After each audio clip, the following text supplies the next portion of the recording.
All of you जय हिंद। मैं नंदन झा हिंदी की कक्षा में आपका स्वागत करता हूं। आज हम हिंदी विषय तार सप्तक के बारे में अध्ययन करेंगे। तार सप्तक बहुत ही महत्वपूर्ण भूमिका निभाता है जब हम स्नातकोत्तर या स्नातक में होते हैं, मतलब ग्रेजुएशन या पोस्ट ग्रेजुएशन में होते हैं और हिंदी से होते हैं, तो मान के रखिए कि आपको अज्ञे जी को पढ़ना ही होगा, प्रयोगवाद पढ़ना ही होगा, नई कविता को आपको पढ़ना ही होगा। और जब आप इनको पढ़ते हैं तो आपको अज्ञे को पढ़ना ही होगा। तार सप्तक के जो अग्रणी थे वो अज्ञे जी थे और अज्ञे जी का पूरा नाम सच्चिदानंद हीरानंद वात्स्यायन अज्ञे था। आप सभी जानते हैं तार सप्तक एक काव्य संग्रह है। अज्ञे द्वारा 1943 ईस्वी में नई कविता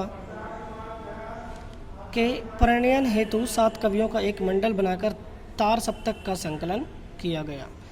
1943 में 7 कवियों ने अपना एक मंडल बनाया, ठीक है, नई कविता के उत्थान हेतु, प्रणयन हेतु, और तार सप्तक का संकलन किया या संपादन किया। इसी संकलन से हिंदी काव्य साहित्य में प्रयोगवाद का आरंभ होता है। तो प्रयोगवाद का आरंभ कब होता है? 1943 में होता है। अभी तक कुल 4 तार सप्तक प्रकाशित हो चुके हैं। जो पहला हुआ था 1943 में, दूसरा 1951 में, तीसरा 1959 में और चौथा 1989 में।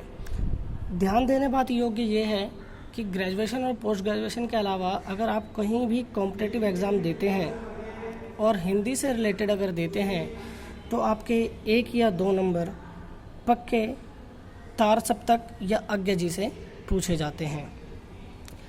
समस्या ये आती है, प्रश्न में ये नहीं आता कि ये कवि थे, प्रश्न में ये आता है कौन से कवि नहीं थे। कौन से कवि नहीं थे ये जानने के लिए ये जानना बहुत ज़रूरी हो जाता है कि कौन से कवि थे, क्योंकि कवियों की संख्या बहुत लंबी है। और अगर हम पहले में देखेंगे, दूसरे में देखेंगे, तीसरे में देखेंगे और चौथे में देखेंगे तो प्रत्येक में 7 कवि हैं और 7 कवि को आपको याद रखना होगा। और अगर आप हिंदी से जुड़े हुए हैं, हिंदी के छात्र हैं, तो अगर आपको थोड़ा सा भी हिंट मिल जाए तो आप नाम याद रख सकते हैं, ऐसी आशा करता हूँ। 1943 में अज्ञे जी जो हमारे तार सप्तक के प्रमुख थे, उनके साथ मुक्तिबोध, नेमीचंद्र जैन, गिरजा कुमार माथुर, रामविलास शर्मा, प्रभाकर माचवे और भारत भूषण अग्रवाल जी थे। इसमें से बहुत सारे कवि लेखक ऐसे हैं जिनको आप पढ़ लिख कर अभी तक बड़े हुए हैं और आप हिंदी जगत में इनका स्थान जानते होंगे। इसके बाद दूसरा जो तार सप्तक आया था 1951 में आया था, जिसमें धर्मवीर भारती, शमशेर बहादुर, शकुंतला माथुर, हरि नारायण व्यास, रघुवीर सहाय, नरेश मेहता, भवानी प्रसाद मिश्र ये लोग थे। और आपने धर्मवीर भारती, शमशेर, रघुवीर सहाय, नरेश मेहता, भवानी प्रसाद मिश्र या अन्य सभी को भी आपने इनकी कोई ना कोई रचना अभी तक पढ़ी होगी। 1951 में धर्मवीर भारती और शमशेर बहादुर ये दोनों उभरते हुए लेखक थे, उभरते हुए कवि थे।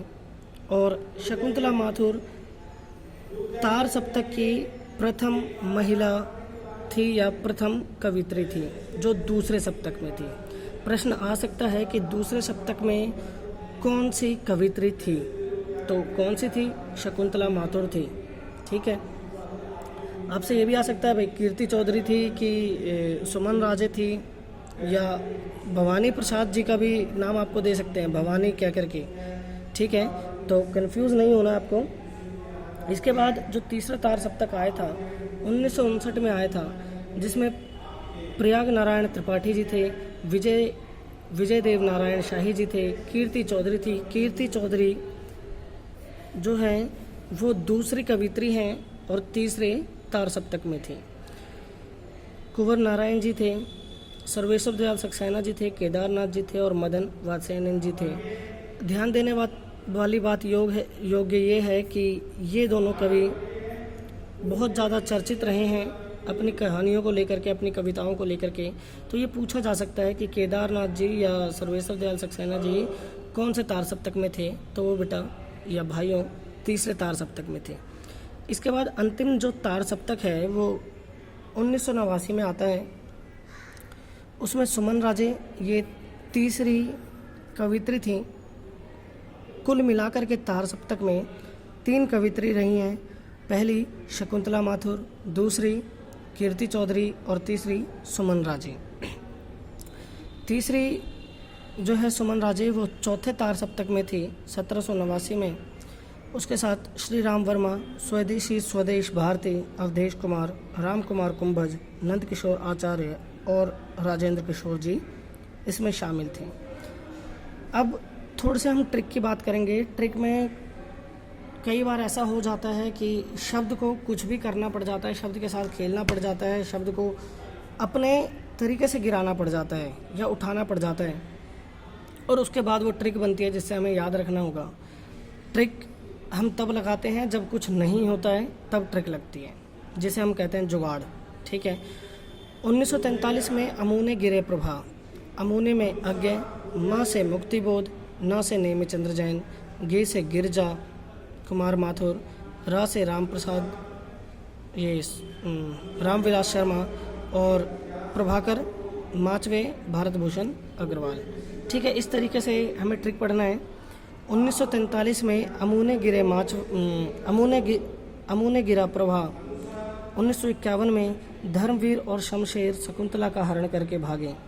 1959 में प्रयाग विजय में कीर्ति ने कुंवर सर से केदार के मन की बात कही। 1789 में श्री राम ने स्वदेशी अवधेश को राजकुमार नंद किशोर से मिलाया। कुछ इस तरीके से आपको ट्रिक पढ़ना होगा, थोड़ा समझना होगा, याद करना होगा अगर आप कवियों के नाम याद नहीं करेंगे।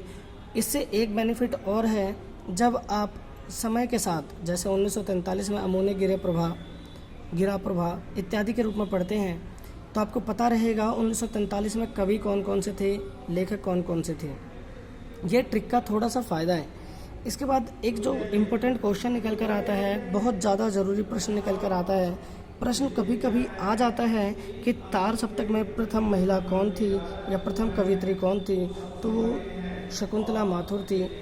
प्रश्न ये भी आ सकता है कौन सा युगल जोड़ा या कौन पति पत्नी तार सप्तक में शामिल थे।